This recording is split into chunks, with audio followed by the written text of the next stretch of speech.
Aku mahasiswa aktif Universitas Negeri Gorontalo, Fakultas Ekonomi dan Bisnis, jurusan Akuntansi kelas F. Pada video ini saya akan menjelaskan sedikit pengertian tentang kepemimpinan yang berperan dalam manajemen. Kepemimpinan merupakan bagian dari fungsi pengarahan atau penggerakkan dalam menggerakkan organisasi atau sebuah perusahaan. Salah satu definisi kepemimpinan menurut salah satu ahli, yaitu menurut Fiedler 1970, ia mengatakan bahwa pemimpin ialah seseorang yang berada dalam kelompok sebagai pemberi tugas atau sebagai pengarah dan mengkoordinasikan kegiatan kelompok yang relevan serta sebagai penanggung jawab utama. Kepemimpinan atau pemimpin merupakan seseorang atau sesuatu yang memimpin, yang dalam pengertian ini dapat disimpulkan bahwa kepemimpinan merupakan posisi, tanggung jawab, dan kapabilitas dari seseorang untuk memimpin individu lainnya menuju kesuksesan yang lebih besar. Kepemimpinan dapat didefinisikan sebagai gaya perilaku yang bertujuan menggabungkan kebutuhan organisasi dan kepentingan pribadi untuk mencapai tujuan bersama. Seringkali pimpinan dipilih oleh organisasi dengan mengetahui terlebih dahulu gaya kepemimpinan mereka. Nah, di video ini saya akan menjelaskan juga gaya kepemimpinan dari seorang pemimpin. Berikut adalah gaya kepemimpinan yang akan saya jelaskan. Gaya kepemimpinan di sini ada 6. Yang pertama ada otoriter atau direktif. Dominasi dan pengendalian penuh yang dilakukan oleh pemimpin sangat identik dengan gaya ini. Dalam hal untuk memotivasi karyawan, gaya ini seringkali dianggap kurang efektif. Yang kedua ada penentu kecepatan. Gaya kepemimpinan penentu kecepatan diwujudkan dengan pemenuhan tantangan dan tujuan. Yang ketiga ada gaya partisipatif. Gaya ini disebutkan juga dengan gaya demokratis yang dicirikan oleh keterlibatan kelompok dalam pengambilan keputusan. Pemimpin seperti itu mungkin sering mengadakan pertemuan, tapi juga mengumpulkan karyawan dan mengembangkan metode untuk mendapatkan masukan dari karyawan. Umpan balik dari karyawan dan hasil penelitian membantu manajer mengetahui dan memahami lingkungan dengan lebih baik. Keempat, ada gaya visioner. Gaya ini lebih dikenal dengan nama gaya transformasional. Gaya ini menginspirasi tim dengan visi bersama tentang masa depan. Gaya kepemimpinan ini cenderung sangat terlibat dalam organisasi. Pemimpin sering berbicara di depan umum, sering mengadakan pertemuan, mengirimkan motivasi dan membimbing semua karyawan sehingga meningkatkan komunikasi yang efektif. Yang kelima ada pembinaan. Gaya pembinaan atau coaching ini berfokus kepada budaya mentoring yang kuat dan dapat menekankan pentingnya sisi pelatihan dan pengembangan serta tanggung jawab manajemen untuk pengembangan orang lain.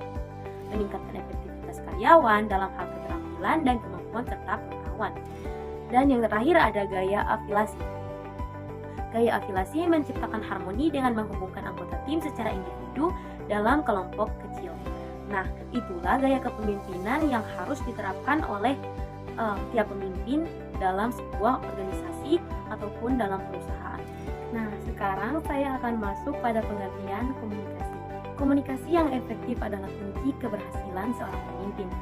Komunikasi merupakan kemampuan untuk menyampaikan pesan dengan jelas, mendengarkan secara aktif, dan membangun hubungan yang kuat dengan anggota tim dapat meningkatkan kepemimpinan secara keseluruhan.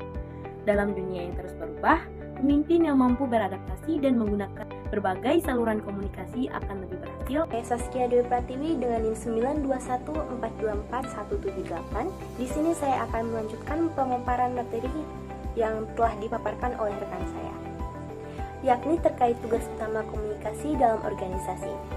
Yang pertama ada tugas kontrol. Dengan bantuan komunikasi, manajer dapat mengetahui apakah karyawan tersebut bekerja sesuai dengan persyaratan dan apakah ada masalah terkait pekerjaannya. Yang kedua ada tugas motivasi. Komunikasi menjadi motivator ketika karyawan diberitahu peran apa yang harus mereka mainkan, prestasi apa yang telah mereka capai, dan apa cara yang harus dilakukan untuk meningkatkannya lagi. Yang ketiga ada ekspresi emosional. Bagi beberapa karyawan, kerjasama tim merupakan sumber interaksi sosial yang penting. Komunikasi menawarkan kebebasan untuk mengekspresikan perasaan dan memenuhi kebutuhan sosial.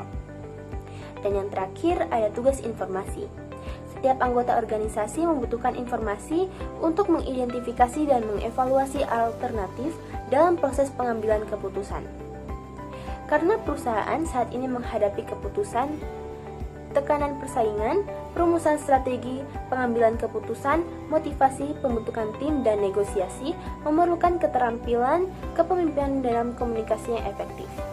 Berikut adalah komunikasi dalam kepemimpinan. Komunikasi yang efektif adalah kunci keberhasilan seorang pemimpin. Kemampuan untuk menyampaikan pesan dengan jelas, mendengarkan secara aktif, dan membangun hubungan yang kuat dengan anggota tim dapat meningkatkan kepemimpinan secara keseluruhan. Dalam dunia yang terus berubah, pemimpin yang mampu beradaptasi dan menggunakan berbagai saluran komunikasi akan lebih berhasil dalam mencapai tujuan organisasi. Berikut ada cara pemimpin membangun komunikasi. Seorang pemimpin dapat membangun komunikasi yang efektif dengan cara berikut. Yang pertama, belajar bagaimana menunjukkan kepercayaan pada orang lain. Sebagai langkah pertama, untuk memungkinkan mereka memberikan kepercayaan sebagai balasannya.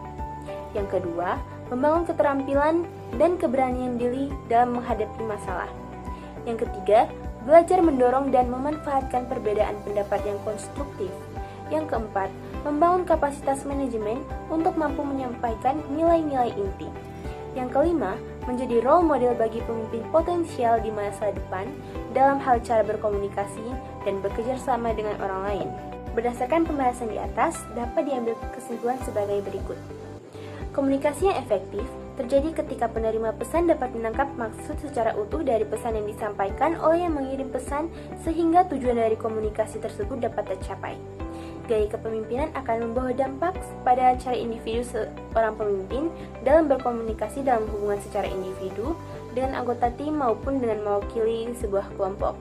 Seorang pemimpin akan menerapkan gaya komunikasi yang sesuai dengan karakter kepemimpinannya yang disesuaikan dengan tujuan organisasi.